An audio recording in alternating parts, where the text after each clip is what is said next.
कहानी की शुरुआत दो स्कूल बसेस से होती है जो जंगल के हाईवे पे चली रही थी। बसेस में सब स्टूडेंट्स फील्ड ट्रिप पे जाने की एक्साइटमेंट में बहुत मस्ती करते हैं। इस मूवी की हीरोइन मित्सुको अपनी डायरी में एक पोएम लिख रही होती है जब उसके साथ वाली सीट पर बैठी दो क्लासमेट्स उसे बोरिंग कहती हैं और ये भी कि उसे सबके साथ एंजॉय करना चाहिए। वहाँ पर सभी लड़कियाँ पिलो फाइट शुरू करती हैं और इसी समय मित्सुको का पेन नीचे गिर जाता है जिसे उठाने के लिए वो नीचे बैठती है और तभी उनके सामने वाली बस को एक तेज रफ्तार हवा चीर के चली जाती है और सभी स्टूडेंट्स उस बस में मर जाते हैं। इससे पहले इस बस के स्टूडेंट्स रिएक्ट कर पाते वही तेज रफ्तार हवा इनकी बस को भी चीर कर चली जाती है और मित्सुको के अलावा सब उस बस में मर जाते हैं और ये देख के मित्सुको डर जाती है। बस रुकते ही उससे उतर कर वहाँ से भाग जाती है। उससे आगे कुछ लड़कियाँ वॉक करते और बाइसिकल चलाते हुए नजर आती हैं और वो हवा को आधा देख के उन्हें नीचे झुकाकर बचाने की कोशिश करती है, लेकिन वो लड़कियाँ साथ बाइसिकल चलाने वाली लड़कियाँ सब मर जाती हैं। इससे डरते हुए मित्सुको भागकर आगे जंगल में जाती है जहाँ उसे लेक के पास सारी डेड बॉडीज मिलती हैं। मित्सुको किसी तरह अपने आप को संभालते हुए पानी से वॉश वगैरह करती है और जंगल से भागकर बाहर आती है जहाँ वो एक गर्ल्स स्कूल पहुँचती है और उसके पीछे स्कूल का यूनिफॉर्म इस स्कूल के यूनिफॉर्म में ऑटोमेटिकली कन्वर्ट हो जाता है जो मित्सुको नोट भी नहीं करती।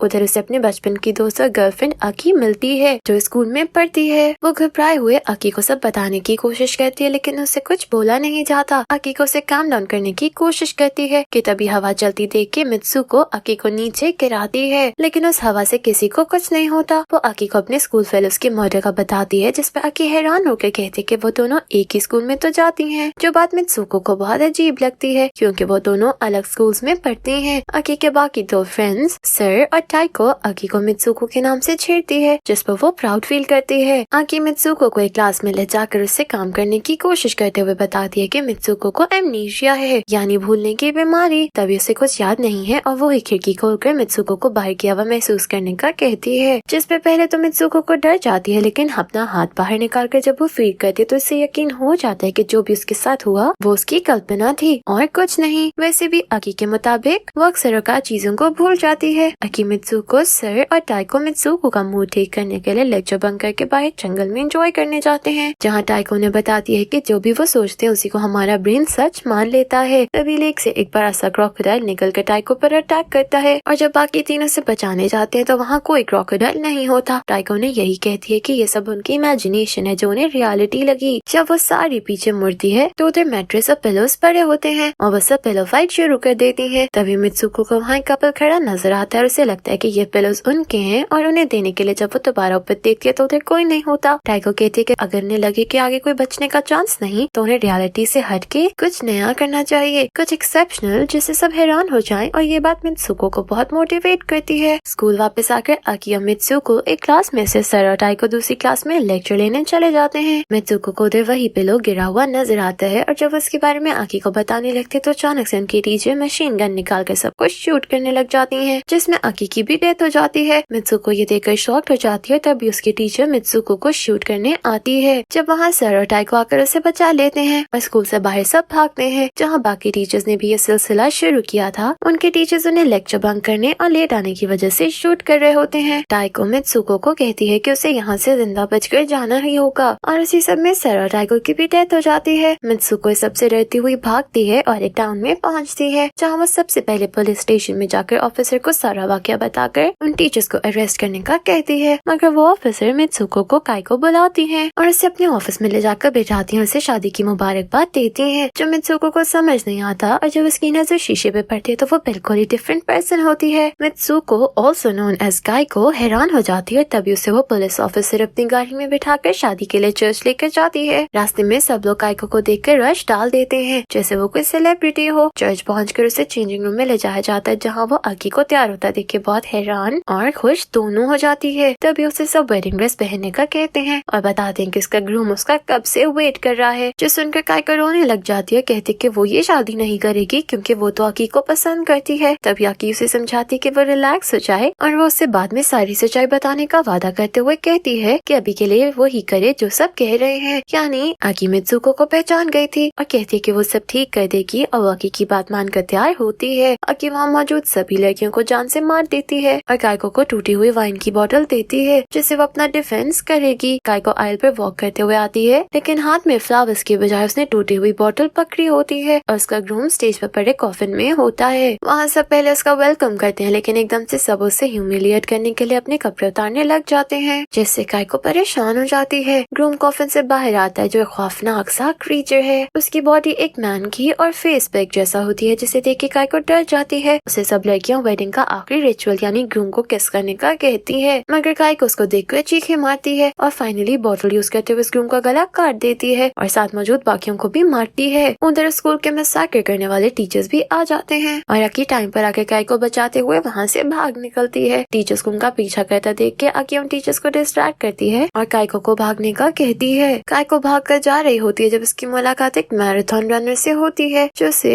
इजुमी बुलाती है और अब काइको इजुमी में चेंज हो गई है, जो एक फेमस मैराथन रनर है। उसे मैराथन में ले जाया जाता है जहाँ इजुमी उसमें हिस्सा लेती है और भागती है। वहाँ वो बहुत लाइट और फ्री महसूस करती है और तभी उसे इर्द गिर्द अपने फ्रेंड्स भागते नजर आते हैं और जब वो पीछे मुड़ती है तो उसे वही टीचर्स और ग्रूम नजर आता है, जिसको देखकर इजुमी डर जाती है और तभी वहाँ आके उसे ऑपोजिट डायरेक्शन की तरफ पॉइंट करती है, जहाँ वो भागते भागते एक केव में पहुँच जाती है। केव में उसे उसकी एक्स क्लास फेलो मिलती है जो उसे बाकी लड़कियों से मिलवाती है, जो क्रीपी तरीके से अपने फेस पर बाल करके खड़ी होती है बिल्कुल ज़ॉम्बीज़ की तरह। तभी वो लड़की इजुमी को मारने की कोशिश करती है क्योंकि उसके मुताबिक जब तक इजुमी जिंदा रहेगी तब तक सब लोग मरते रहेंगे और वहाँ अकी आकर उस लड़की को मारकर इजुमी को बचा लेती है। वो इजुमी को ये रिपीट करने का कहती है कि वो मित्सुकी है, जो पहले तो उसे समझ नहीं आता, लेकिन अकी की बात मानते हुए जब वो इस बात को रिपीट करती है तो वापस मित्सुको में चेंज हो जाती है। वो अकी से सबके बारे में पूछती है। अकी उसे सारी सच्चाई बताती है कि ये एक फिक्शनल वर्ल्ड है और वो यानी मित्सुको इस वर्ल्ड की मेन लीड है और जब तक वो यहाँ से रियल वर्ल्ड में नहीं जाएगी तब तक यहाँ पर खून खराबा होता रहेगा और रियल वर्ल्ड में वो तभी जा सकती है जब वो अकी के हाथ से 2 केबल्स निकालेगी, जिससे अकी की डेथ हो जाएगी। मित्सुको ये करने से मना करती है क्योंकि वो कैसे उसे मार सकती है, जिससे वो बेपनाह प्यार करती है, लेकिन अकी उसे समझाती है कि ये जरूरी है इन डेथ्स को रोकने के लिए। मित्सुको फाइनली अकी के हाथ से केबल्स खींचती है, जिससे अकी को बहुत ज्यादा दर्द होता है, जिसे दर्द में देखकर मित्सुको भी रोने लग जाती है, लेकिन उसे अकी रुकने से मना करती है। जैसे ही सारी केबल्स बाहर आती हैं, अकी 2 हिस्सों में कट जाती है, जिसके पीछे उसे एक रोशनी नजर आती है। मित्सुको जब उस रोशनी की तरफ जाती है तो वो एक गेटवे है और इससे वो एक रेस्टरूम में आती है जहाँ पहली दफा इस कहानी में मेल्स नजर आते हैं। जब वो वहाँ से बाहर आती है तो उसे कुछ मेल्स एक गेम का पोस्टर देखते नजर आते हैं, जिस पे मित्सुको, काइको और इजुमी की पिक्चर लगी होती है और इसके नीचे टैग 3D गेम लिखा होता है। असल में वहाँ सब मेल्स के लिए ये वायलेंट गेम्स ही एंटरटेनमेंट है, क्योंकि इस वर्ल्ड में कोई फीमेल नहीं है, जैसे मित्सुको की वर्ल्ड में कोई मेल नहीं था। मित्सुको अपना पोस्टर देख ही रही होती है कि जब पीछे से एक लड़का आता है जो उसे पहचान लेता है। मित्सुको इसी सब कंफ्यूजन की वजह से वो बेहोश होकर नीचे गिर जाती है। जब उसकी आंख खुलती है तो वो केव में होती है जहाँ उसकी वर्ल्ड की सारी स्कूल गर्ल्स के स्टैचूज खड़े होते हैं। उसे कुछ आवाजें आती हैं, जब आवाज के पीछे जाती है तो उसे एक ओल्ड मैन गेम खेलता दिखाई देता है जो बिल्कुल उसकी उस वर्ल्ड की लाइफ है। ओल्ड मैन मित्सुको को देख कर कहता है कि वो 150 सालों आगे फ्यूचर में आ गई है। वो मित्सुको को बताता है कि स्कूल टाइम से वो उसे एडमायर करता था, लेकिन फिर एक दिन उसका मर्डर हो गया, जिस वाक्य को गुजरे हुए काफी साल हो गए हैं और उस ओल्ड मैन ने उसे और उसके फ्रेंड्स के डीएनए की मदद से उनके लिए क्लोन्स बनाए, जिन्हें उसने वीडियो गेम में यूज किया। और अब इस गेम का फाइनल है जहाँ वही लड़का आता है जो ओल्ड मैन का यंगर वर्जन है और उसके साथ मित्सुको को रात गुजारनी होगी, जिसके बाद ये गेम फाइनली एंड हो जाती है कि अगर वो अपने आप को बचाना चाहती है तो उसे कुछ एक्सेप्शनल करना होगा। और इसी वक्त उसकी उंगली से खून निकलता है जिस पर एक फेदर आकर लगता है, जिसका कलर ब्लड की वजह से रेड हो जाता है। मित्सुको इसी बात को ध्यान में रखते हुए उस लड़के के ऊपर चढ़कर उसे पहले से मारने लगती है, जिसमें से पहले तो वो व्हाइट फेदर्स निकलते हैं मगर बाद में वो सब रेड हो जाते हैं। मित्सुको कहती है कि उसे कोई हक नहीं है ऐसे उन्हें यूज करने का, क्योंकि वो भी ह्यूमंस हैं, कोई टॉयज नहीं। और उस लड़के को मारने के बाद वो स्मॉल मैन की स्टिक से खुद को भी मार लेती है और उसके ऐसे करते ही गेम वाले कैरेक्टर्स मित्सुको, काइको और इजुमी भी कुछ न कुछ अपने पेट पर मार लेती हैं, जो देखिए ओल्ड मैन हैरान रह जाता है क्योंकि ऐसा उसने कभी सोचा नहीं था। जैसे कि मित्सुको गेम की मेन लीड थी, वो कभी मर नहीं सकती और वो फिर एक डिजर्टेड एरिया में उठती है जहाँ हर जगह स्नो ही स्नो है, जो एक रियल वर्ल्ड है और मित्सुको को एहसास होता है कि वो दोबारा उस गेमिंग वर्ल्ड में ट्रैप नहीं होगी और वहाँ पर एक्सप्लोर करने के लिए निकल जाती है और यहाँ ये मूवी एंड हो जाती है। Thank you for watching.